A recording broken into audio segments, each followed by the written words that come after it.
Thank you, Professor Dr. Nikhil Kumar. Good morning, everybody. Her Excellency May Elin Steiner, Ambassador of Norway to India, Sri Ravi Kota,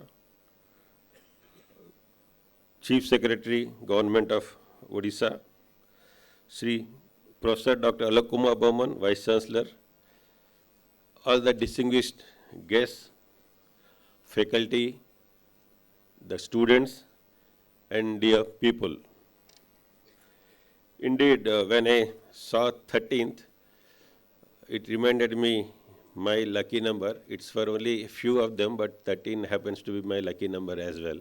So I'm very delighted to be part of these discussions on the 13th Eastern Himalayan Naturonomics Forum.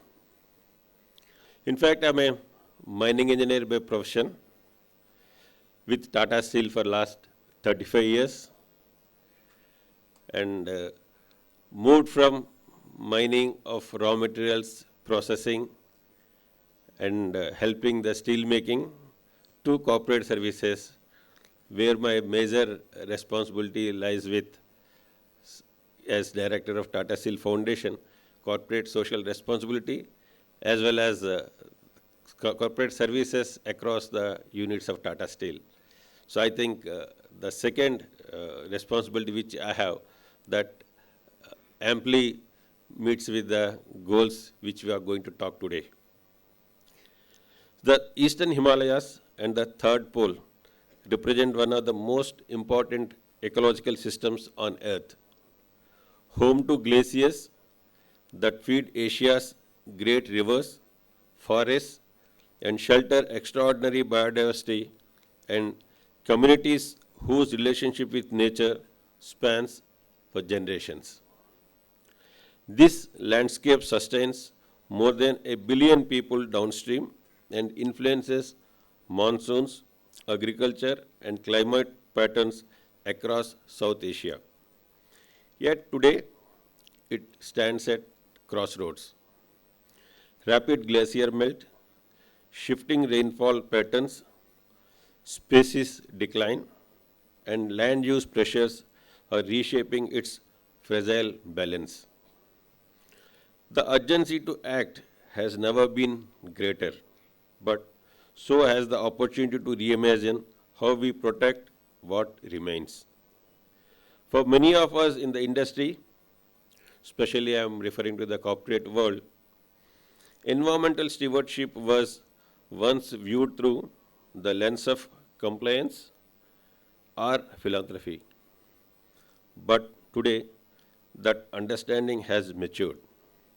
We now recognize this region not only as a great ecological treasure, but as a system deeply connected to water security, agriculture, energy stability, and economic resilience across the subcontinent.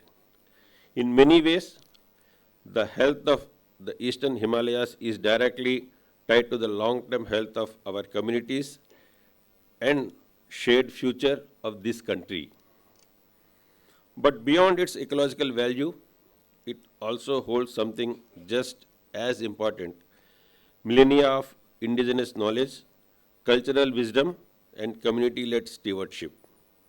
For generations, tribes and forest communities across the Eastern Himalayas have protected this land through practices that are rooted in respect, reciprocity, and balance. To just give few examples, the Khasi and Garo communities in Meghalaya, for instance, have preserved sacred groves where no trees may be cut and no hunting is allowed. Thus, these groves are now scientifically recognized as biodiversity hotspots and carbon sinks. The Aptani people of Arunachal Pradesh developed a unique agroforestry wetland system that grows rice and fish together with almost no external inputs, making it one of the most sustainable farming models in the world. The Lepcha community of Sikkim treats rivers and glaciers as sacred ancestral entities and protects them through customary law that predates environmental regulation. These living traditions remind us conservation is not a modern idea, it is ancient, lived, embodied, and deeply human.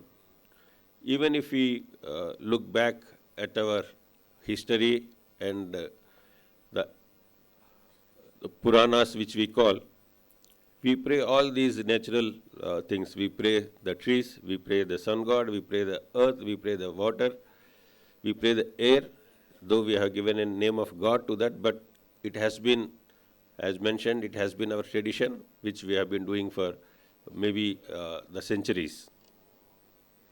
One of the most powerful examples of restraint rooted in cultural ethics comes from indigenous communities who once hunted migratory Amur falcons. After learning these birds travel thousands of kilometers across continents and play a crucial ecological role, the very same communities voluntarily chose to stop hunting them. Today, the birds are not only protected, they are celebrated. And every community in the region honors that decision with pride and responsibility.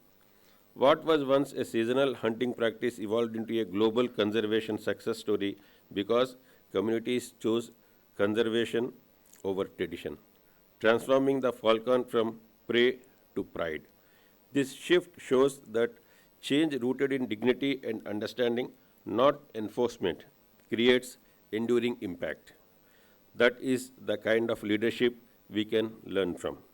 These examples remind us that conservation succeeds not only with technology or funding, but with values.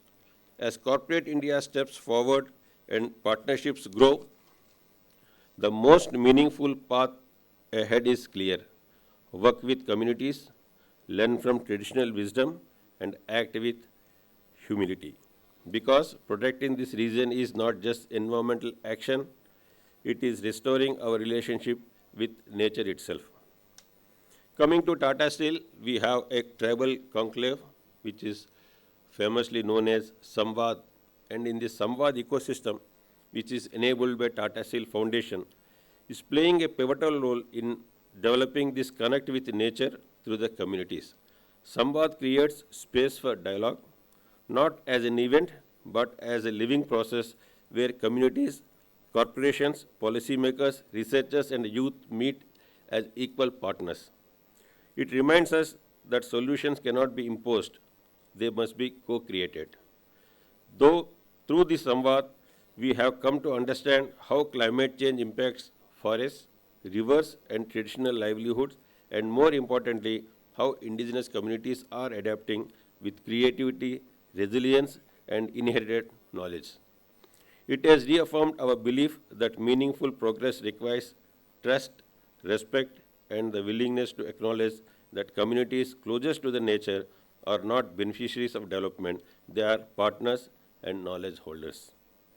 The journey ahead is long and the challenges are real, but so is the hope and the possibility. If we can meaningfully weave together scientific research with indigenous knowledge, policy measures with cultural wisdom, and investment with stewardship, then we can build a future where the eastern Himalayas and the third pole continue to thrive for nature, for people, and for generations yet to come. Thank you very much.